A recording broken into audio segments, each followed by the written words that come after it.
All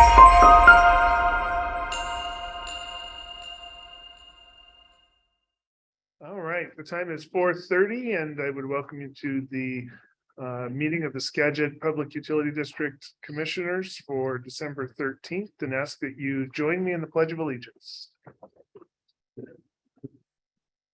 I pledge allegiance to The flag of the United States of America, to the republic for which it stands, one nation, under God, indivisible, with liberty and justice for all.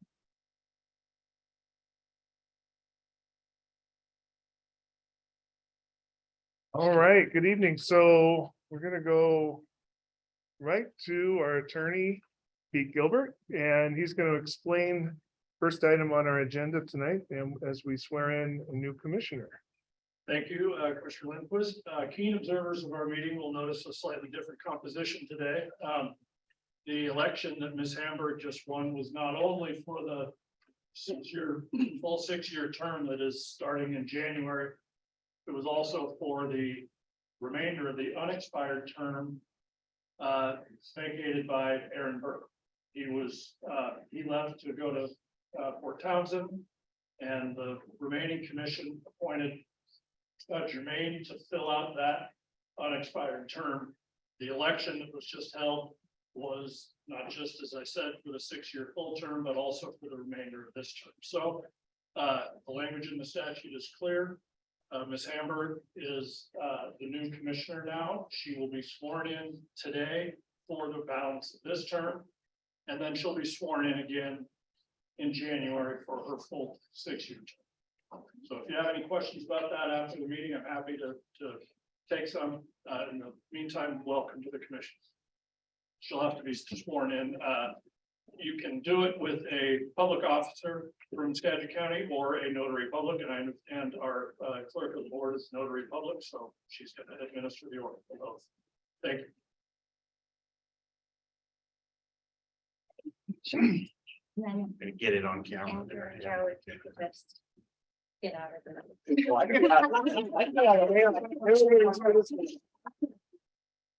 And my chair.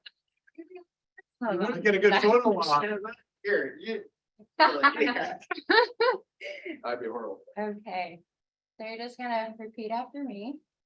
So I, CORRIN Hamburg, do solemnly swear or affirm that I will support the Constitution and laws of the United States, that I will support and the Constitution and laws of the United States, the Constitution and laws of the United States and the Constitution and laws and the Constitution and laws of the state of Washington, of the state of Washington, and that I will faithfully and that I will faithfully and impartially perform and discharge the duties of Public Utility District Commissioner position number 3 Commissioner position number 3 for Skagit County in and for the County of Skagit, the County of Skagit, State of Washington, according to law, to the best of my ability and and understanding. And you're gonna say, Okay.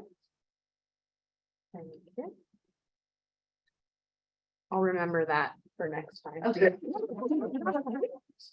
2 weeks. Yeah, it's got 2 weeks. Thank you, Shay. Yeah.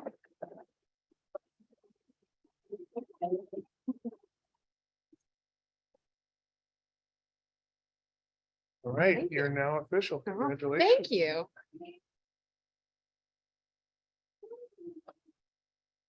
All right, so at this time, I would ask for a motion to approve the consent agenda items 1 through 4. I move that we see here, approve the consent agenda items 1 through 4. Yeah, you don't have. Oh. Okay, Okay, so we have a motion. All in favor signify by saying aye. aye. Aye. Opposed? Consent agenda is adopted. At this time, audience comments. If there's a member of the audience who wishes to offer comment, please come to the podium at this time and state your name and city of residence. Yeah, I'm Dale Reagan and I own the piece of property next door. And I appreciate your efforts and energy and results of rearranging the trees in the back. It's something that we've discussed for a long time. I think it makes a big difference in a lot of respects. They weren't the finest trees that could have been planted when they were planted there a long time ago. And they tend to die from the center out. So all of a sudden you get a problem, you know. And so I appreciate the efforts of the PUD and improving the neighborhood, helping me out, and we'll if you plant some trees, we'll need to decide which good ones we're planting. So thank you. Thank you, Dale. Anybody else wishing to offer comments tonight? Okay, if you're on Zoom, use the raise your hand function.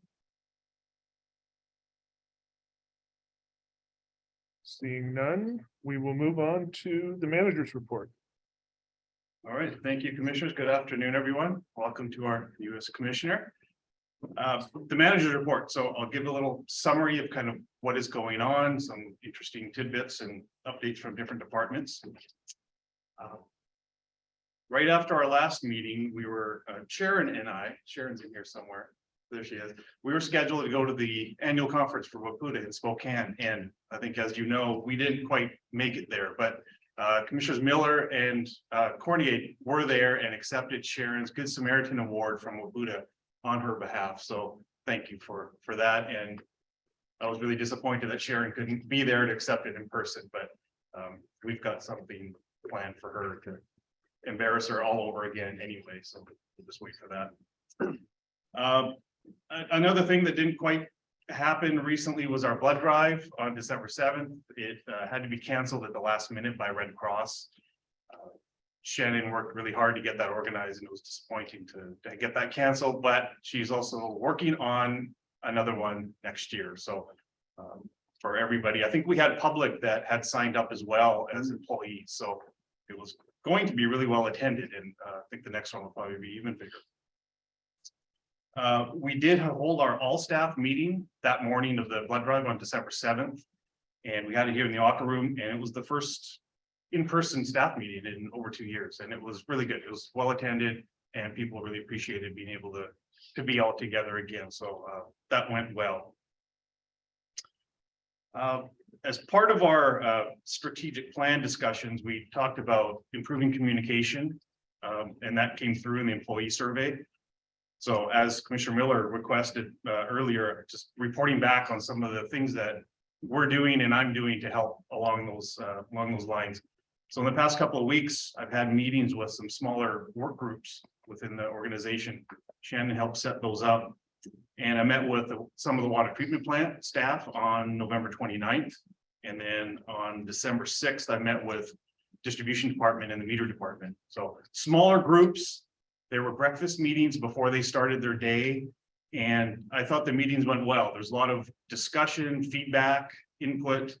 I think they went well. I got good feedback from the group, and we'll continue doing those next year with other groups as well. So just update on that.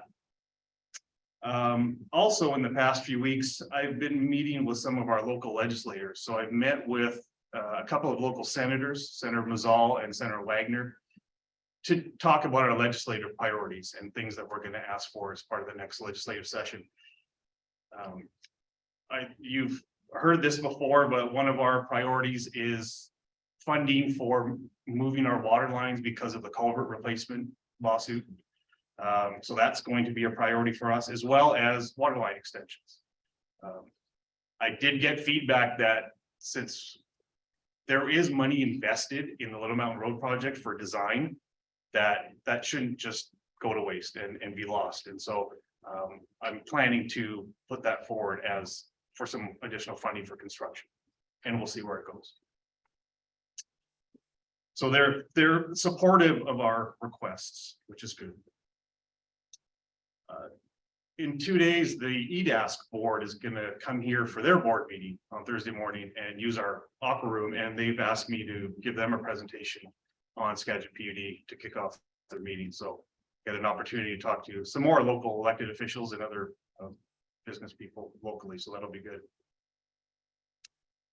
Today is our last meeting of the year. At our last meeting, we canceled our December 27th scheduled meeting. And so just to confirm, December 23rd, we are all getting together here for a training day. And I think Shannon just sent an email out this afternoon confirming the date and the time and all that. So it's the first time we'll be doing this since 2019. We've lined up a speaker. We've got some activities, exercises for staff. We'll be handing out service awards for staff and doing a year-end wrap-up video that Kevin usually does every year, which we're all looking forward to. So commissioners are invited and encouraged to attend. So I've spoken to all of you, look forward to seeing you there. I think all the staff will look forward to that as well. And then the basis of training day is that we're here from 8 o'clock to about noon. And then the staff gets the afternoon off as part of the trade-off of the training day. Couple of department updates. We are still hiring. We've got a few positions open right now that are posted for applications. The maintenance superintendent is one of them, went up recently. A meter technician has been posted. We've got a GIS asset analyst, excuse me. We're still looking for a water treatment plant operator. And we're making the final touches on the accounting position as well. So always hiring. Kathy and Krista are always busy doing hiring, and just because it's Christmas season hasn't slowed down. Quick update on the transmission line. The restoration is nearly complete up on the upper hillside where the pipe is now in service, and we're working to get the connections completed down on Beaver Lake Road. That's where our distribution lines to Clear Lake and Big Lake are connected to the transmission line. So we're finishing up those connections right now. And then big news, the HDD company is scheduled to mobilize in January to finish re-drilling the pipe under Nookachamps Creek. So you'll start to see some activity there after the new year. And then I'll just touch on one more item quickly. It's in the information section of the agenda, and I just want to draw attention to it. The AP&Ps that are related to remote work. So we discussed this at the last meeting. I've put the final language in the AP&Ps. AP&P 2046 is the remote work AP&P, administrative practice and procedure. And so that discusses the specifics around remote work. Requesting 1 day a week. If approved, approvals on a case-by-case basis, depending on operational needs and the manager's input. There are 2 other AP&Ps which were impacted and revised just for language for references that go back and forth. So those are in there as well. And they don't require formal approval by the board, but I always show the AP&Ps to the board in the information section. So unless there's any other comments or feedback, my plan is just to roll that out, and we'll distribute it to staff this week so that we can start getting the requests and evaluating the requests for remote work starting January 1st. So I don't know if you've had a chance to review the AP&Ps. You can give me the feedback later, or you can give it to me now. It's up to you. But that is everything for me on the manager's report. Unless there is other questions. Very good. Any questions of George? Nope. All right. Okay. So with that, Kevin is up with the community relations report.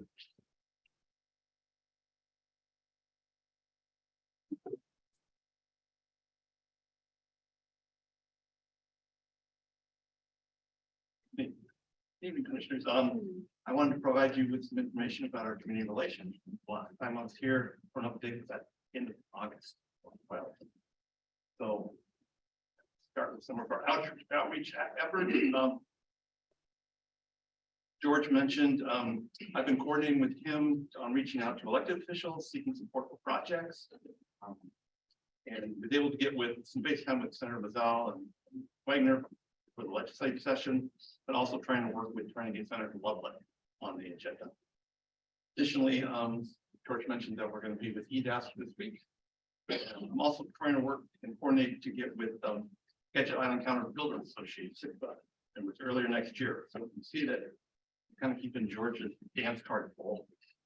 But these are valuable relationships, and we need to continue to nurture them. And George is a great ambassador with the utility. So in anticipation of restarting our tours up at Judy Reservoir, getting some signage updated, we printed the sun faded some of our exterior signage, and they were installed back in 2014. Plus the reservoir sign was either hit by a mower or a vehicle or something damaged. So we're getting a new cantilevered steel sign frame. It'll be angled at 45 degrees and will be more protected and allow for viewing the reservoir more easily.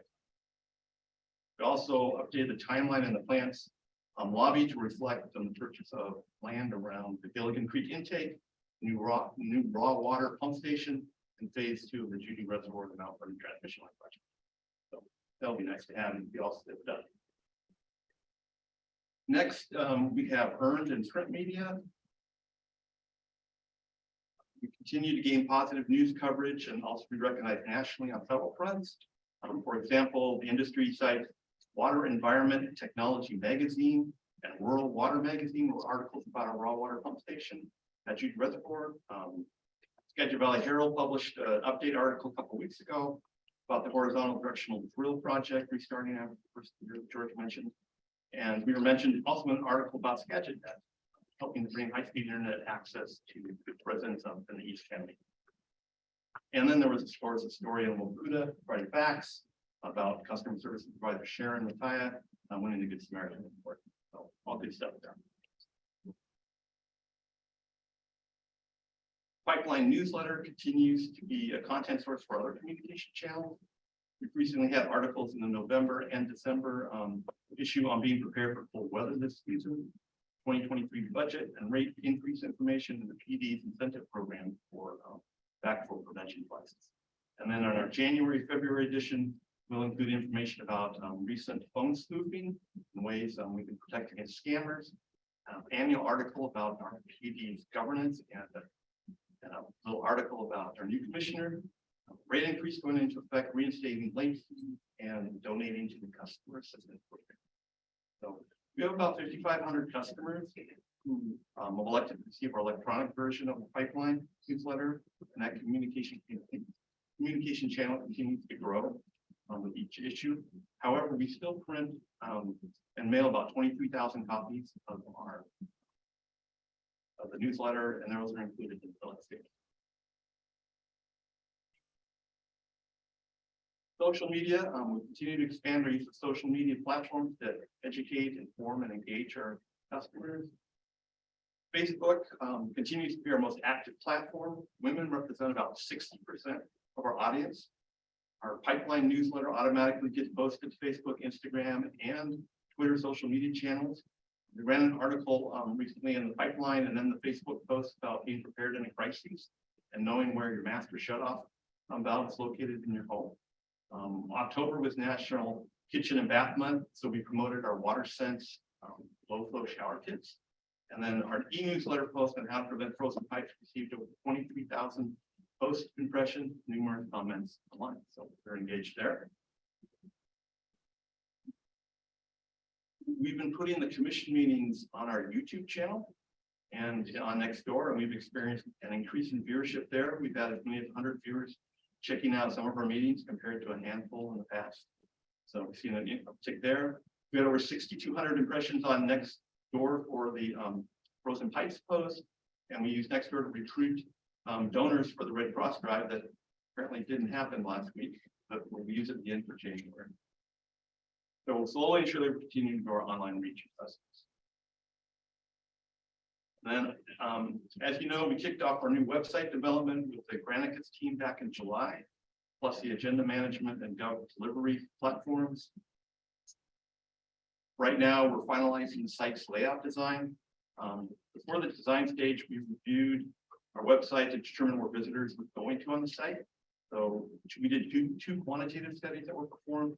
We used Google Analytics to track and analyze visitors to our website. And then Granicus tracked the behavior and trends of people browsing on our site for like over a 1 year period. And then Granicus also used a web analytical tool called heat maps which tracks the area of interest on our site. And they typically run that experiment for a couple of weeks.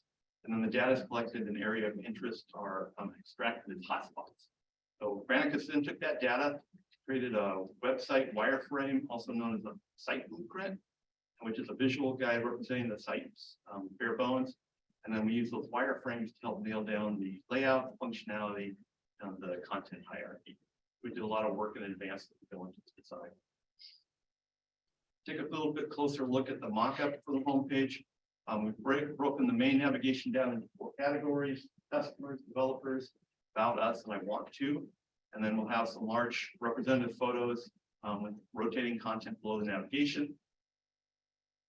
Then if you click on, say, developers, you can hover over that. The main navigation section drops down to relevant content areas and pages.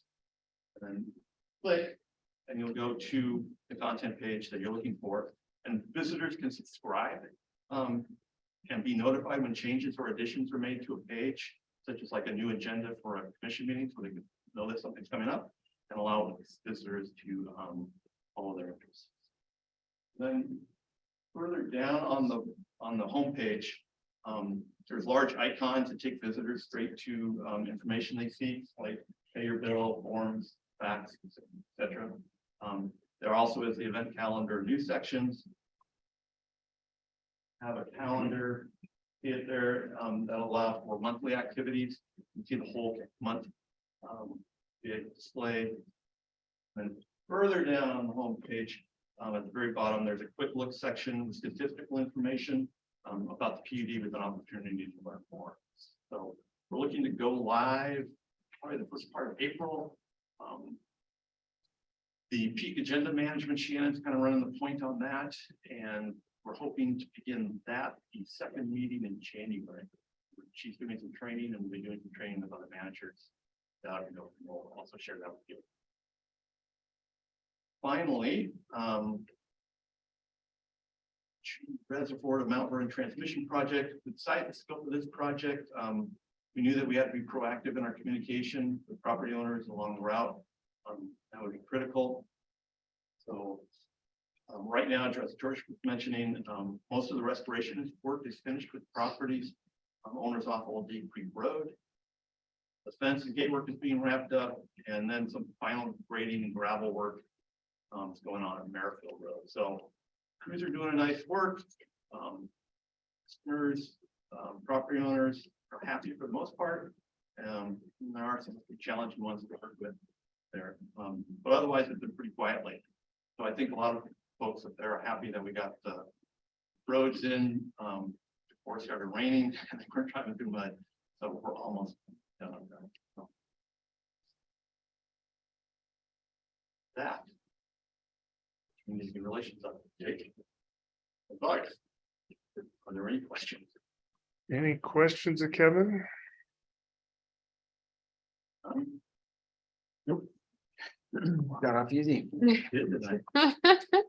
Well, thank you very much. We grilled you Thank during you. the budget here. Yeah, Yeah. right. You didn't talk about the survey. Yeah, noted. All right, next up, George with strategic plan. So just wait till Nick gets the page. So what's in the packet today is just the visual updates to the plan, the graphic design and the layout. We adopted the language of the plan back in early November. We wanted to coincide the language of the plan with the budget adoption, and so we achieved that milestone. And since then, Burke's been working on the design layout and sending drafts back and forth to Kevin and I. We've been giving them feedback, and so this is the final design of the strategic plan. It includes all the language that was in there, but now adds all the photos and has the layout as shown. There's 2 versions that they sent us. This is the full version, And then there's a shorter 2-page version that we, people keep in their offices and put on their walls, and we can put those on our bulletin boards around the office. But we do have the need of files. Kevin asked for those, so if there's any tweaks or changes that we think we want to make, you know, we can do that ourselves as well. Kevin's well versed in all the software that we have. So we have hard copies, and then on our website, we're also going to publish a link. What's it called? Spark is the software they use. So if you go to our website, it's not just paging through a PDF document. There's a program called Spark that shows all the content. And so that's been updated to reflect the new layout as well. So just wanted this in the packet for everybody to see and finish. So I think it turned out well. I think there's a lot of new and updated photos that add a lot to the language that's in there. Very good. I think it did turn out nice. Any questions of George? Very slick. All right. With that, we are on to the new business section of the agenda and just a discussion item regarding water rates and charges for 2023. Looks like Brian is making his way up as we speak. Good evening. So this is for information only, but I will give a little bit of background information for the people in the audience. And the memo in the packet includes the resolution. This is a housekeeping item that we do at the end of each year for the rates and fees structure that is not included in the resolution that was approved back in 2019. So in 2019, the Skagit PUD underwent a rate study. The purpose of the rate study was to look at the cost of service for all the customers and the different customer bases that we have. Try to align more closely the customer charges to the cost to each of those services. So we have commercial, we have fire. We looked at the cost breakdown and took the cost of service for each one of those. At that time, we also looked at the capital improvement plans, projects that were needed to replace and enhance the infrastructure that we have. Like most public utilities, we had gone through a long period of not increasing rates, not doing maintenance, and we were behind. At that time, they identified about $140 million worth of projects that needed to be done and paid for. And so as part of that rate study, we also developed a financing plan over the next 10 years that began in 2020 and to pay for those projects. So we have a very aggressive catch-up maintenance plan and replacement plan that we've been working on for the past 3 years. And as part of that, we adopted a resolution at the end of 2019 for 5 years rate increase of 5% each year. So we are beginning the 4th year of that next year in 2023. That is already done by resolution. The board each year can look at that and make adjustments as necessary, but as part of the budget process, we build in that 5% rate increase. That's already been adopted. And the main reason for doing that was to have consistent cash flow to pay for the bonds and the loans that we use to pay for the capital improvement. So that's all been going according to plan. I will say we were delayed slightly from the COVID for the projects, but last year and this year and next year, we are doing between $20 and $35 million of construction each year. And that's been paid for by loans and the reserves that we have currently. So the very last part of this is just the rates and fees that are not included in the resolution, and they pertain mostly to installation charges. We base those instead on the construction cost index for the Seattle area.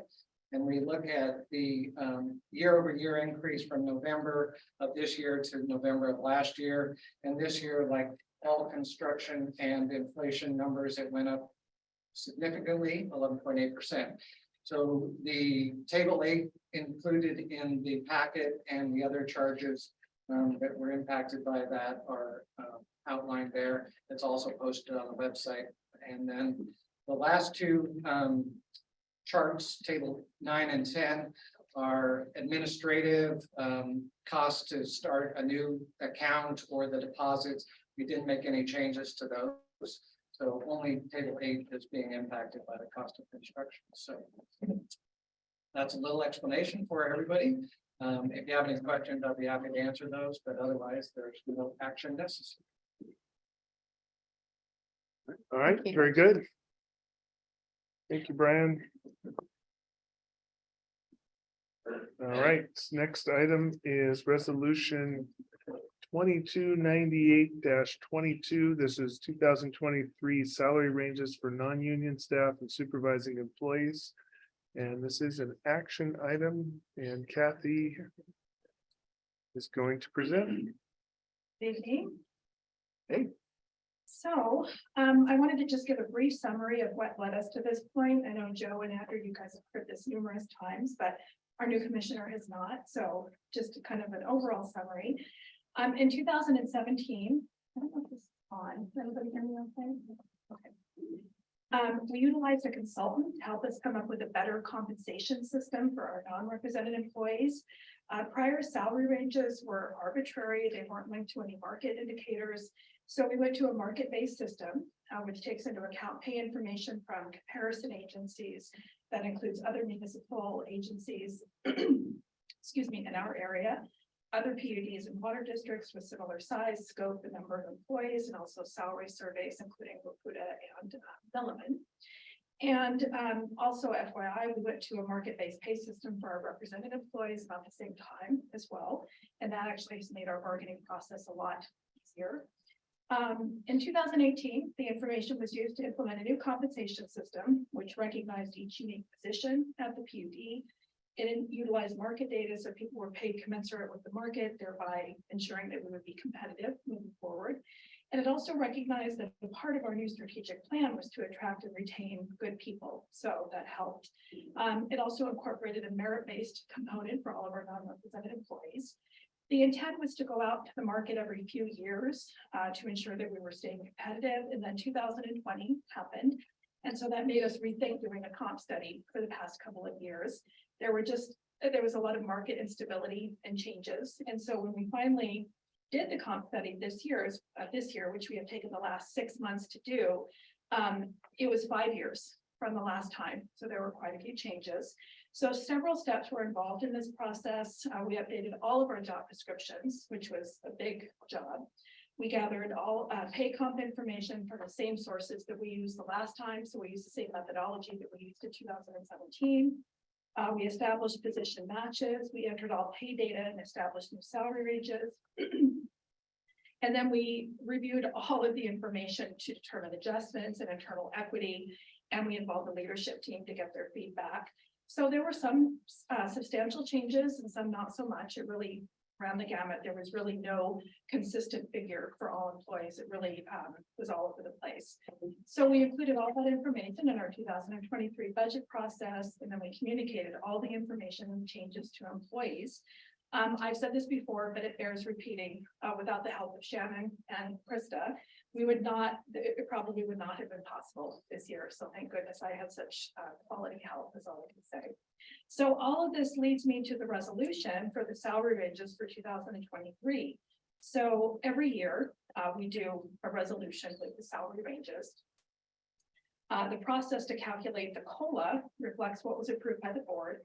Specifically, what we use is 100% of the 3-year rolling average for Seattle, Tacoma, Bellevue using the CPIU June to June, not seasonally adjusted. So this was calculated as 5.5%, which is pretty consistent among other municipalities this year. All of this included a couple of position changes that happens every year. We classify some positions or make changes accordingly. Our senior accountant position has been eliminated for now. Instead, there will be a general ledger accountant and an accounts payable accountant who will split the main finance duties. The IT server administrator, we swapped in at some point, yes, was reclassified as our IT systems analyst. The planning engineer was reclassified to a capital project engineer, and one of our capital project managers was reclassified to a capital program manager. So as far as fiscal impact, any budgetary impacts have already been incorporated into the budget process, so there will not be any additional impact at this time. So essentially what we're asking for is approval on that resolution. But I'm happy to answer any questions that anybody has. And for me, and we've sounded this out quite a bit, so. Yeah, it's been a big process. Well, it's a heavy lift and Yes. you did your homework. So thank you for that. It helps us stay on top of this and competitive and Well, we're trying. It's keeping the hard to band find playing. good employees these days. I know the market is tightening up a bit, but it's still fairly difficult. So it helps that we are an employer of choice and we want to stay that way. Looking for a motion to approve resolution 2298-22. I move that we approve resolution number 2298-22. All right, all in favor signify by saying aye. Aye. Opposed? Okay, the resolution is passed. Thank you. Thank you. So let's see, George mentioned informational items in there, quite a few. Any commissioner comments this evening? Thank you for the warm welcome. I really look forward to being your next commissioner and I'm definitely excited to hit the ground running and start being a sponge. So Very good. Anything else? Nothing for me. All right, we will adjourn at 5:06 PM.